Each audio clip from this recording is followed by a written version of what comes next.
गरीब, निर्धन, ये शब्द आपने बहुत सुने होंगे। अब गरीब और निर्धन दो शब्द हैं जिनके लिए अंग्रेजी में एक ही शब्द मिलता है, पॉवर्टी। क्या पॉवर्टी के लिए हम दोनों शब्दों का प्रयोग कर सकते हैं? देखो क्या है कि सामान्यतः बोलचाल की भाषा में निर्धन उसे कहा जाता है जिसके पास धन ना हो। गरीब का मतलब कई तरीके से गरीब हो सकते हैं। जैसे शिक्षा में गरीब है, इसका मतलब वो पढ़ा लिखा नहीं है। ज्ञान में गरीब हो सकता है ना। आदर्शों में गरीब हो सकता है, कई तरीके की चीजें हैं। अब यहाँ पे और हम जब बात करें व्यक्तिगत और सामाजिक रूप से, तो चीजें क्या है कि कई बार आपने देखा होगा कि जो निर्धनता है वो अलग अलग क्षेत्रों के लिए निर्धारित होती है। जैसे आपके पास पैसा नहीं है लेकिन आप बहुत अच्छा जीवन जी रहे हैं, तो आप निर्धन तो हैं पर गरीब नहीं है। मैं ये कहने का अर्थ ये है कि आपके पास धन नहीं है बट आप अच्छा जीवन जी रहे हैं। ठीक है, सामान्यतः ऐसा संभव नहीं है और इसके कारण से धन को ही गरीबी का एक पैमाना मान लिया जाता है। ऐसा कभी नहीं हो सकता कि आपके पास बिल्कुल धन नहीं है और आप अच्छा जीवन जी पाएंगे।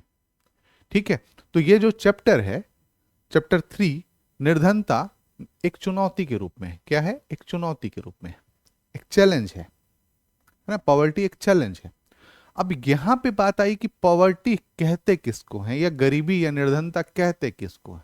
तो सामान्यतः हम इसे मॉनेटरी में, मौद्रिक रूप में मापते हैं। डब्ल्यूटीओ के अनुसार मौद्रिक गरीबी को अंतर्राष्ट्रीय गरीबी रेखा, इंटरनेशनल पॉवर्टी लाइन से डिफाइन किया जाता है, जिसे हाल में 2021 लास्ट किया गया था। और परचेजिंग पावर पेरिटी, पीपीपी कीमतों पर $3 प्रति दिन पर सेट किया गया है। कोई भी व्यक्ति, जैसे मान लीजिए आपके घर में 4 लोग हैं, 4 लोगों का खर्चा $3 पर व्यक्ति पर डे है। इसका मतलब है $12 का खर्चा हर दिन का है। और $12 आपके पास यदि है तो आप गरीब नहीं माने जाएंगे। ये पॉवर्टी लाइन खींची गई है। भारत में गरीबी रेखा अलग अलग तरीके से है। जैसे आपने देखा कैलोरी के रूप में है ना। आप तेंदुलकर समिति देखेंगे, कोठारी समिति देखेंगे, और भी कई समितियां हैं तो इनको आप देखेंगे।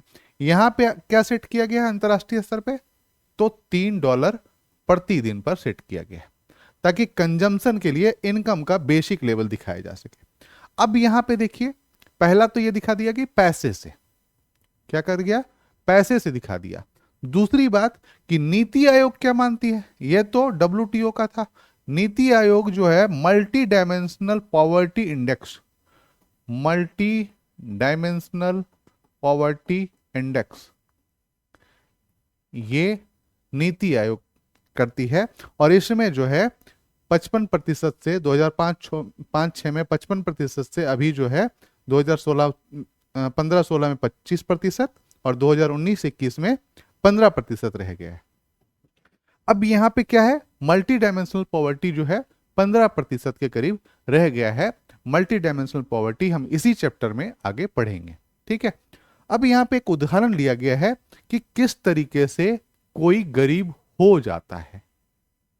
ठीक है, जैसे एक उदाहरण दिया गया है, आप यहां देखेंगे तो एक राम शरण है। कौन है? राम शरण। नाम क्या है? राम शरण। झारखंड के रांची के निकट रहते हैं। कहां रहते हैं? निकट। गेहूं के आटे के मिल में काम करते हैं। और कितना कमाते हैं? तो 3500 रुपया महीने का। उनके साथ क्या है? उसमें कितना मिलता है? 3500। और दूसरी बात क्या है? 6 सदस्य हैं। कितने सदस्य हैं? 6 सदस्य। 6 माह से 12 वर्ष तक की आयु के 4 बच्चे हैं। अब यहां पे देखिए 4 बच्चे हैं, एक बीवी और एक खुद, तो ये 6 सदस्य हैं। इसके बाद इन पे इनके माता पिता भी निर्भर हैं, जो रामगढ़ के एक गांव में रहते हैं। उसके बाद हजारीबाग में एक भाई पढ़ रहा है, वो भी इन पर निर्भर है। अब आप सोच भी सकते हैं कि 3500 रुपये में ये रांची में भी किराए के मकान में रह रहे हैं, तो कहां पे मकान लिया होगा? जाहिर सी बात है कि एकदम से झुग्गी बस्ती या मलिन बस्ती में लिया होगा, है ना। झुग्गी बस्ती या मलिन बस्ती में लिया होगा। अब यहां पे देखिए, तो जो झुग्गी बस्ती या मलिन बस्ती में लिया होगा, इसका मतलब क्या है? उनकी जो पॉवर्टी होगी वो क्या किस प्रकार की हो गई होगी, देखिए इस प्रकार से, है ना। ये मान लीजिए ये फ्लोर मिल में काम कर रहे हैं, ये जो मलिन बस्ती होगी, यहाँ पे गंदगी बहुत ज़्यादा, मकान का किराया देते हैं, बूढ़े माता पिता के लिए पैसा नहीं बचता है, आप देर से आई हो, इसकी पत्नी भी कहीं पे काम करती है और 1500 रुपये कमाती है, और जो बड़ा बेटा है वो चाय की दुकान में सपोर्ट करता है और 700 रुपये कमाता है। मतलब कुल मिला के 5-5,500 रुपये ये कमा ले पाते हैं।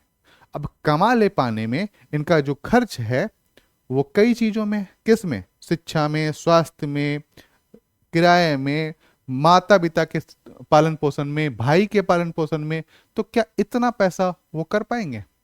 और जब वो नहीं कर पाते हैं तो क्या होता है, वो कम खाने को मजबूर हो जाते हैं, कम पहनने को मजबूर हो जाते हैं, दयनीय स्थिति में रहने को मजबूर हो जाते हैं, और ये निर्धनता के कई कारक हैं। तो यहाँ पे आपको कई चीजें लगी जो आपको यहाँ पे समझ में आई होंगी। एक, रोजगार नहीं मिल पाना उचित, पहला। रोजगार मिल भी गया तो उसमें नियमित पैसा या अत्यधिक पैसा नहीं मिल पाता है। दूसरी बात, इससे क्या होता है, जो बड़ा बेटा है वो भी चाय की दुकान में काम कर रहा है, इसका मतलब वो पढ़ाई लिखाई नहीं कर पा रहा है। आपने देखा होगा मानव संसाधन के रूप में हमने जो पढ़ा उसमें शिक्षा एक प्राइमरी, है ना, प्राइमरी वो है, इंडिकेटर है। तो शिक्षा नहीं मिल पा रही है, स्वास्थ्य नहीं मिल पा रहा है क्योंकि इस लेवल पे रह रहे हैं, ठीक है। और प्रशिक्षण तो सवाल ही नहीं है, जब तक शिक्षा नहीं मिले प्रशिक्षण का तो सवाल ही नहीं है। तो ये ध्यान रखना है आपको, WTO का ये और नीति आयोग का मल्टी डायमेंशनल पॉवर्टी इंडेक्स, ये ठीक है। आगे चलते हैं। अब शहरी क्षेत्र का कर लिए, ये ग्रामीण क्षेत्र में एक क्या है, लखा सिंह है, उत्तर प्रदेश के मेरठ के गांव का रहने वाला है, उसके परिवार के पास कोई भूमि नहीं है, वो दूसरे के खेतों में काम करता है और उसे कभी कभी 200 रुपए महीने के मिल जाते हैं। आप चैप्टर पढ़ेंगे तो आप कोरिलेट कर पाएंगे। आपको एनसीईआरटी का क्लास 9 चैप्टर 3 इकोनॉमी का पढ़ना है, आप इसे कोरिलेट कर पाएंगे। इसे कभी कभी 200 रुपये का मजदूरी मिल जाता है, कभी कभी कुछ उपज मिल जाती है, ठीक है। तो उसके बाद ये सोचता है, इसमें घर में माँ बाप भी हैं, सोचता है क्या मैं अपने लिए कभी परिवार के लिए नए कपड़े खरीद सकूंगा। ध्यान दीजिए, इनका भोजन नहीं चल रहा तो ये शिक्षा और स्वास्थ्य पे क्या खर्च कर पाएंगे, नहीं कर पाएंगे। जैसे न्यूट्रिशनल फूड, ये दूध ले पाएंगे अपने बच्चों के लिए, नहीं ले पाएंगे। क्या ये हॉर्लिक्स ले पाएंगे या अन्य चीजें, है ना, दवाई या फिर जो फल फ्रूट, है ना, इस तरीके की चीजें कुछ भी नहीं ले पाएंगे। क्यों? क्योंकि इनको दाल चावल या 2 वक्त का भोजन ही मिल जाता है, ये बहुत है। इन्हें 3 वक्त का भोजन भी नहीं मिल पाता सही से। तो ये जो है, ये 2 उदाहरण है, एक शहरी क्षेत्र और एक ग्रामीण क्षेत्र। यहां पे देखिए सबसे पहला है भूमिहीनता। भूमि नहीं होती तो उपज नहीं कर पाते, कृषि नहीं कर पाते, तो क्या होगा, सीधी सी बात है, उनके पास पैसे नहीं आएंगे, कमाई नहीं होगी। दूसरा है बेरोजगारी, रोजगार की उपलब्धता नहीं है, ठीक है। तीसरा है परिवार का आकार बड़ा होना चाहिए, होता है। मान लीजिए हमने राम शरण की बात करी, यदि वो पति पत्नी और एक बच्चा होता तो हो सकता है बच्चा स्कूल जा रहा होता, है ना, किसी भी तरीके से स्कूल में, या 2 बच्चे भी होते, पर उसके पास कितने हैं, 4 बच्चे। तो वो क्या हो रहा है, गरीबी में और फंसता जा रहा है। उसके बाद साक्षरता का स्तर, खराब स्वास्थ्य। अब जैसे सोचिए उसकी बीवी 4 बच्चों के बाद कितना स्वस्थ रह पाती होगी, वो कितना काम कर पाती होगी, बहुत कम, बहुत ही दिक्कतें हुई होंगी, सरकारी सहायता पर निर्भर होगी। और असहायता, है ना, इन्हें असहायता मतलब सहायता नहीं मिल पाती है इसके कारण से। तो ये आप कुछ लिख लीजिएगा और ये इंपॉर्टेंट है आपके लिए। जब भी आप किसी भी क्षेत्र के लिए गरीबी, बेरोजगारी या पिछड़ेपन का कारण लिखेंगे तो उनमें ये बहुत इंपॉर्टेंट है, ठीक है। आगे चलते हैं। अब यहां पे अगला जो है, इसमें जो है सामाजिक वैज्ञानिक दृष्टि में निर्धनता क्या है। अब सामाजिक वैज्ञानिक दृष्टि से, सामाजिक वैज्ञानिक दृष्टि से 3 व्यापक सूचकांक हैं, किसने, राष्ट्रीय बहुआयामी निर्धनता, ठीक है, national multi dimensional poverty index में तीन गणना, तीन व्यापक सूचकों के आधार पर की जाती है। यह ध्यान रखिएगा। इकोनॉमी में एकदम आराम से समझिए, बहुत आराम से समझेंगे। तीन क्या है? तीन इंडिकेटर है, ठीक है। और सबसे पहला इंडिकेटर कौन सा है? तो हेल्थ। पहला इंडिकेटर क्या है? आपने देखा होगा जब हमने बात करी थी संसाधन के रूप में लोग, तो उसमें हमने कहा था कि स्वस्थ लोग हैं तब संसाधन है। तो स्वास्थ्य में क्या आएगा? पहला तो न्यूट्रिशन, फूड मिलना चाहिए। बाल और किशोर, है ना, दोनों की मृत्यु दर कम होनी चाहिए। और मातृ स्वास्थ्य पे ध्यान देना चाहिए। तो ये स्वास्थ्य जो है, इन तीनों में पोषण सबको मिलना चाहिए। बाल और किशोरों की मृत्यु दर कम होनी चाहिए, तभी तो वो आगे जाके स्वस्थ नागरिक बनेंगे। और मातृ स्वास्थ्य जो है, माँ का स्वास्थ्य जो है, वो अच्छा होना चाहिए, ताकि वो आगे को जैसे स्तनपान कराना या फिर भोजन बनाना या फिर घर के काम दक्ष होना, ये बहुत जरूरी होता है। दूसरा सूचक जो है वह है एजुकेशन। जैसे शिक्षा कितने वर्ष तक लिए और स्कूल में उपस्थिति कितने तक रही। जैसे शिक्षा के वर्ष तो हैं पर स्कूल वो जा ही नहीं रहा। शिक्षा आपने 8वीं तक 9वीं तक पढ़ी है या 10वीं तक पढ़ी है, बट वो स्कूल गया ही नहीं। उसका नाम तो है, नामांकन है, सरकार ने कहा तो नामांकन करा लिया, मिड डे मील खा के आ गया, वो औपचारिक शिक्षा में शामिल ही नहीं हुआ। तो ये एक पहला देखना। दूसरा, तीसरा जो है वो जीवन स्तर सूचक है। जो लाइफ स्तर है, जो जीवन का स्तर है, लाइफ का स्टैंडर्ड है ना, वो इंपॉर्टेंट है। जैसे खाना बनाने का ईंधन कौन सा है? जैसे मान लीजिए गैस चूल्हे से खाना बन रहा है और लकड़ी के चूल्हे से खाना बन रहा है। एक लकड़ी के चूल्हे से बन रहा है, धुएं से बीमार हो रहे हैं पूरे घर वाले। गैस से बन रही है तो वो बीमार नहीं हो रहे हैं, स्वस्थ रह रहे हैं। तो ईंधन पहले चाहिए। दूसरा, स्वच्छता कितनी है, साफ सफाई कितनी रह रहे हैं, है ना, सैनिटेशन किस तरीके का है, खाने पीने में साफ सफाई कितनी रह रही है, इसकी बात। पेयजल साफ मिल रहा है नहीं, मकान है या नहीं, बिजली वहां पे पहुंची है या नहीं, संपत्ति है या नहीं, बैंक खाता है या नहीं। तो ये कुछ इंडिकेटर हैं, इनसे हम मल्टी डायमेंशनल पॉवर्टी इंडेक्स बनाते हैं। और आगे हम इन 12 को एक एक करके पढ़ेंगे अभी, ठीक है। इसके अलावा कुछ सामाजिक अपवर्जक हैं। सामाजिक अपवर्जन का मतलब होता है, जैसे आप मान लो SC ST, आज भी आपने देखा होगा इन्हें शहरों में कई जगहों पे घर नहीं मिलता किराए के लिए। शहरों में कई जगहों पे आपने देखा होगा, ये आज भी है। समाज जो है आज भी इनको काट के रखता है और इनको घर नहीं मिलता। क्या करेंगे फिर ये? मान लो एक शहर है और यहां पे बहुत अच्छी अच्छी सड़कें हैं और यहां पे पॉस्ट कॉलोनी है। ये एक व्यक्ति जो SC ST है वो कमाता है ठीक ठाक और यहां जाता है कि मुझे यहां पे एक घर दे दो, और ये लोग क्या करते हैं? घर नहीं देते हैं। घर नहीं देते हैं तो फिर क्या होता है? ये व्यक्ति कहां जाएगा? ये क्षेत्र है और यहां पे ऐसे ऐसे रोड बने हुए हैं, है ना, बेतरतीब रह रहे हैं लोग, ठीक है। और फिर ये कहां जाएगा? फिर ये यहां जाएगा और यहां पे इसको घर मिलेगा। फिर घर मिलने के बाद जो इस समाज में जो साधन संपन्न समाज है, जो स्टैंडर्ड जिस स्टैंडर्ड से ले रह रहे हैं, वो ये व्यक्ति सीख नहीं पाएगा या उसके अनुकूल नहीं हो पाएगा और फिर उसी दुष्चक्र में उसी जगह पे फंसा रहेगा।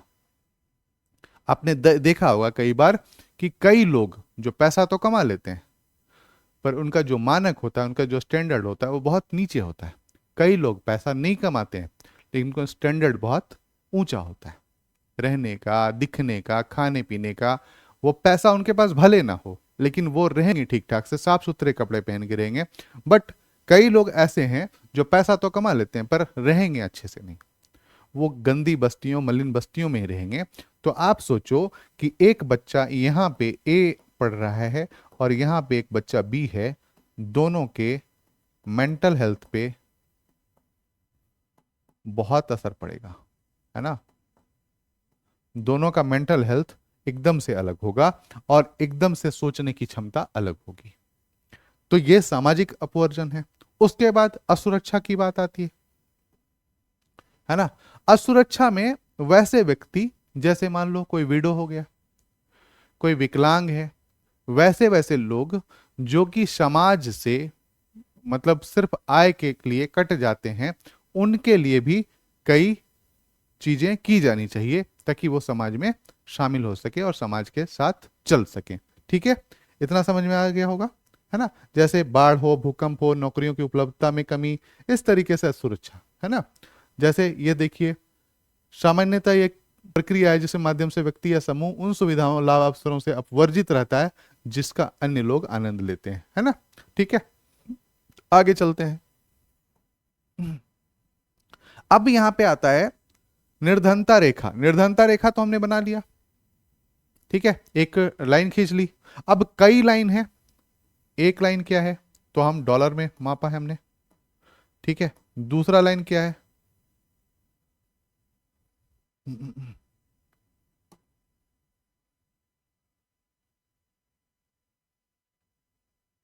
दूसरा लाइन क्या है तो कैलोरी में मापेंगे, ठीक है। तीसरी लाइन क्या है तो हम क्या बोलते हैं, ये दो हैं, रुपीज में मापेंगे, ठीक है, रुपीज में मापेंगे। और कई चीजें ऐसी हैं जिनसे हम इनको माप सकते हैं, ठीक है। कई चीजें जैसे रीच कहां तक है,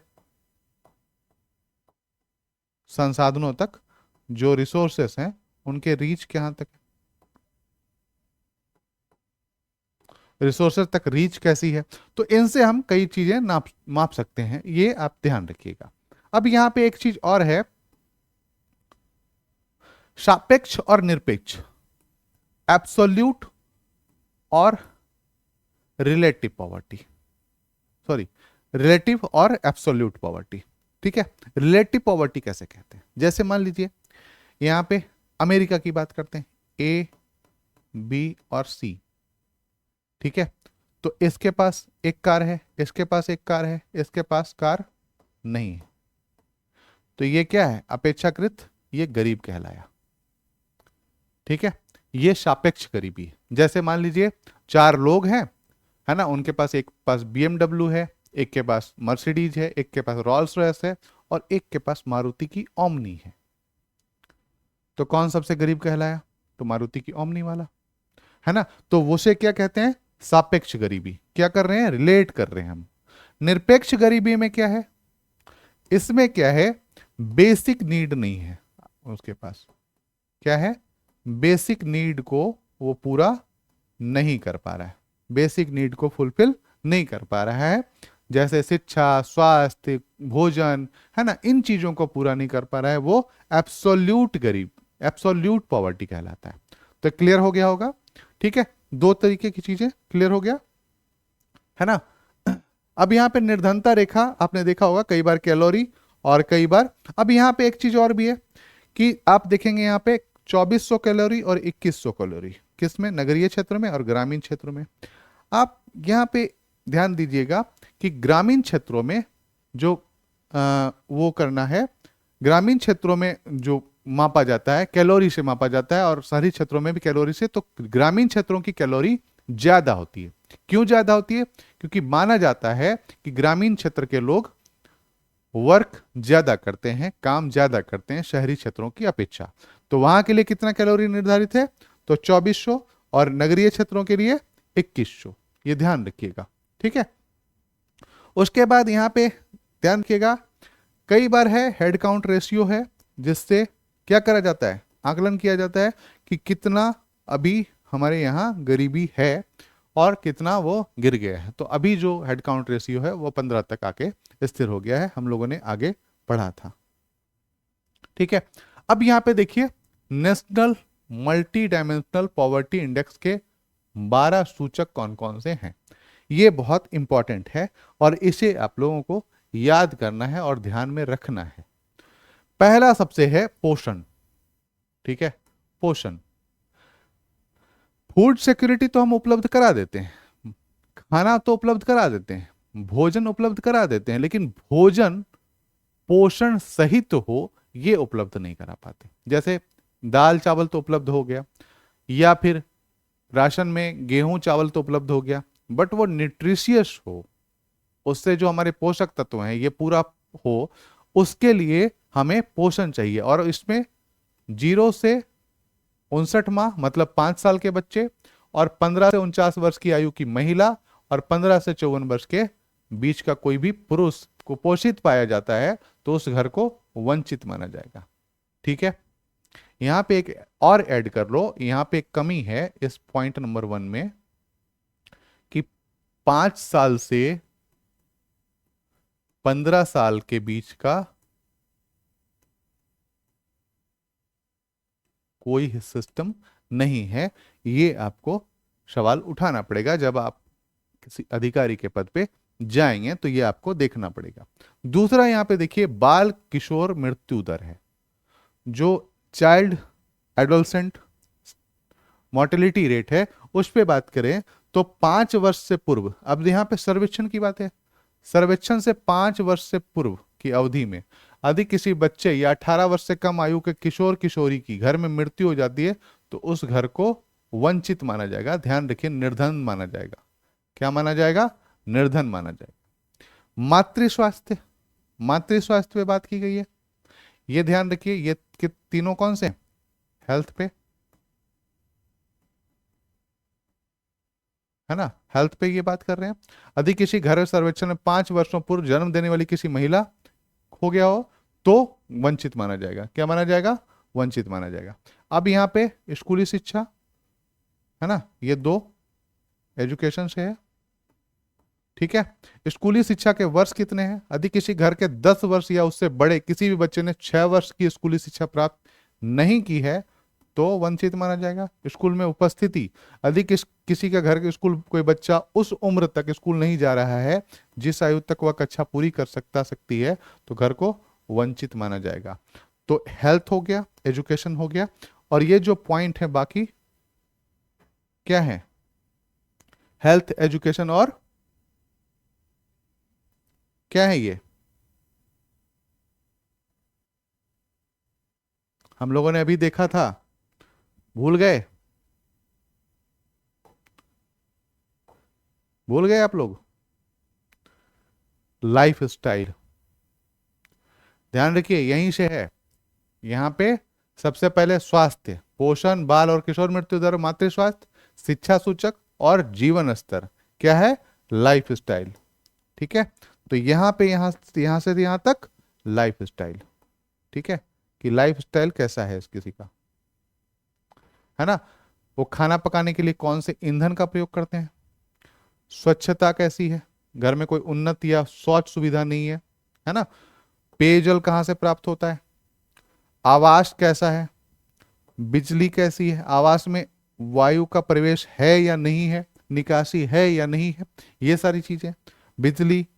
यहां पे एक क्वेश्चन है, ये पॉइंट नहीं होना चाहिए, जैसे इनमें से एक से अधिक संपत्ति। अब मान लीजिए किसी के घर में रेडियो है और साइकिल है, तो रेडियो और साइकिल होने से संपत्ति थोड़ी हो जाती है। रेडियो तो आज 200 या 400 में मिल जाता है, साइकिल 1000 रुपए में मिल जाएगा। तो सोचो, मतलब सरकार का नजरिया कितना इस लेवल पे है। मतलब कभी कभी लगता है कि कभी इस तरीके के लोग मूर्ख ही बैठे हैं क्या? रेडियो और साइकिल किस तरीके से रखा गया है। अब जैसे यहां पे देखिए, रेडियो, टीवी, टेलीफोन, आज ये हर घर में है। कोई भी ऐसा घर नहीं है जिसके पास नहीं है। रेडियो ना भी हो तो टीवी और टेलीफोन हर घर में है, चाहे वो कितना भी कमा रहा हो। टेलीफोन तो है ही हर घर में, मोबाइल तो कैसे न कैसे करके ले ही लिया है। कंप्यूटर, पशु गाड़ी, मोटर बाइक, रेफ्रिजरेटर और उस घर में कार या ट्रक नहीं है तो उस घर को वंचित माना जाएगा। हाँ, ये एक इंपॉर्टेंट है, बैंक खाता, अधिक किसी घर के किसी भी सदस्य का बैंक या डाकघर में खाता नहीं है तो उस घर को वंचित माना जाएगा। तो ये 12 पॉइंट हैं, इनको आपको देखना है। ठीक है, इसके बाद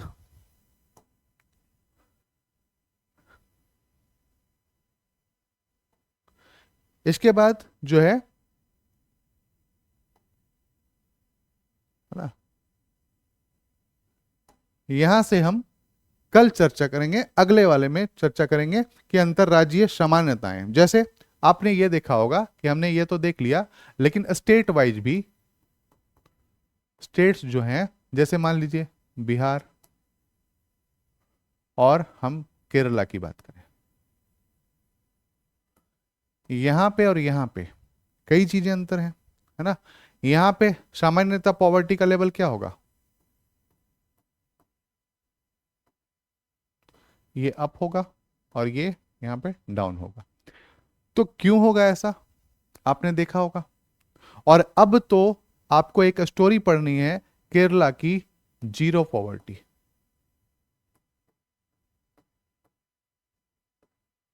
पॉवर्टी इसने हासिल कर ली है और ये एक केस स्टडी बन गया है।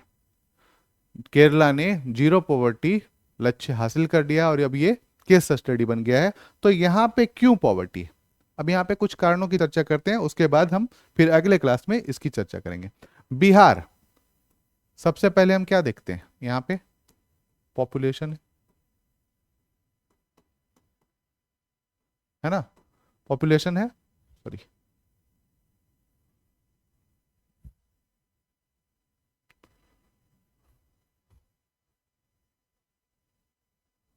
यहाँ पे ये इरेज करने में थोड़ी दिक्कत हो रही है।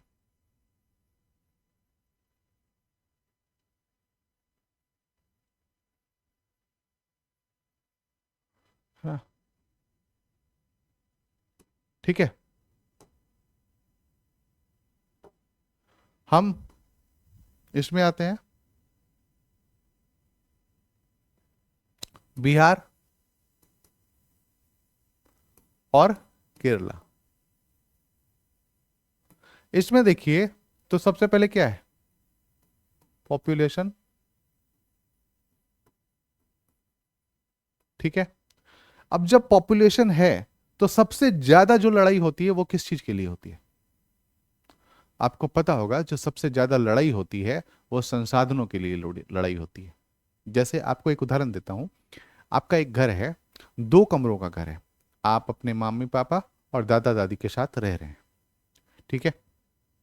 और उसमें एक लैट्रिन बाथरूम है, और आप लोग कितने हैं, तो मान लीजिए मम्मी पापा और आप और दादा दादी, तो 5 लोग का परिवार है। अब अचानक से गर्मी की छुट्टियों में आपकी 2 बुआ आ जाती हैं, उनके साथ उनके 3-3 बच्चे भी हैं या 2-2 बच्चे भी हैं, तो 2 बुआ और 3-3 6 बच्चे, 8 लोग आ जाते हैं। आप लोग कितने थे, 5, अब कितने आए, 8, कितने हुए, 13। तो 13 लोगों पे एक लैट्रिन हो गया। अब देखो यहां पे झगड़ा शुरू हो गया, चाहे वो अपने ही है ना, कोई फर्क नहीं पड़ रहा, यहां पे संसाधनों पर दबाव पड़ना शुरू हो गया। मान लो आपके घर में कमाने वाला भी पापा सिर्फ, तो ये 8 लोगों का परिवार, ये अब 13 लोगों का परिवार अब जब हो गया, तो संसाधनों पर दबाव मिलेगा, और आपको जो चीजें पापा ला दे रहे थे वो नहीं मिल रहा। तो फिर क्या हो रहा है कि संसाधनों के लिए लड़ाई हो रही है। अब एक दूसरा सिचुएशन लेते हैं कि आप 5 लोग अभी भी हो, और आपका घर काफी बड़ा है, ठीक है, आमदनी काफी अच्छी खासी है, और बुआ फिर आई 6 लोग, है ना। तो आप लोग खुश हो जाएंगे बहुत। क्यों खुश होंगे, क्योंकि उस समय आप मनोरंजन करेंगे, चीजें सीखेंगे। और यहां पे पहले सिचुएशन क्या था, आप लोग ये था कि खाना मिलेगा कि नहीं मिलेगा, अब वो सब चीजें जो मिल रही थी वो बट जाएंगी। दूसरे स्थिति में क्या है कि सारी चीजें हम बांट लेंगे, कोई दिक्कत नहीं है, कोई वो नहीं है, और हम अच्छे से रह सकेंगे। तो दोनों जगहों पे संसाधन की लड़ाई थी। यहां पे संसाधन कम है तो दबाव बढ़ जाएगा, यहां पे संसाधन अधिक है तो कोई फर्क नहीं पड़ेगा। बिहार में पॉपुलेशन के कारण संसाधन की लड़ाई होती है, ठीक है। संसाधन जिसमें जमीनें हैं, जिसमें कोई भी उद्योग है या कोई भी धंधा है, इस तरीके से संसाधनों की लड़ाई होती है। तो जो निर्धनता है उसमें अलग अलग रही है। जैसे 2019-21 कर्नाटक, तमिलनाडु, दिल्ली, पंजाब, हिमाचल, आंध्र प्रदेश, हरियाणा एवं महाराष्ट्र में हेडकाउंट रेशियो 10% से कम हुआ है, जबकि बिहार, उत्तर प्रदेश, मध्य प्रदेश, राजस्थान जैसों में उल्लेखनीय प्रगति की है। यहाँ पे देखेंगे तो यहाँ पे 34 है बिहार का, और हेड काउंट रेशियो केरल का 1 है। ठीक है, इसका मतलब ये जो है ये सबसे कम और सबसे ज्यादा वाला मामला है। ठीक है, तो आज के लिए इतना ही, फिर कल अगले क्लास में मिलते हैं। तब तक के लिए आप पढ़ते रहिए और समझते रहिए। धन्यवाद।